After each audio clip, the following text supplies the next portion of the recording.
insonda deydilar 3 xil do'sti bo'ladi. Bir do'sti uni joni chiqquncha, ikkinchi do'sti qabrga borguncha, uchinchi do'sti qiyomatgacha. Joni chiqquncha bo'ladigan do'sti qaysi do'st deganlarida, joni chiqquncha bo'ladigan do'st uning moli dunyosi.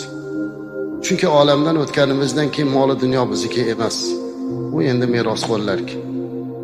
Qabrigacha boradigan do'st kim? Bu uning farzandlari, aqrabo, yaqinlari. Qabrgacha boradi, lekin uni yog'iga hech kimda had yo'q. Ming yaxshi ko'rsa ham, jonim fido otam, onam desa ham, oxirgi manzili mana shu qabr, amallar sondig'i. Ammo uchinchi do'st bor. Bu do'st qiyomatgacha birga turadigan do'st. Bu uning qilgan solih amallaridir. Ana shu amal xolis bo'lishligi, Alloh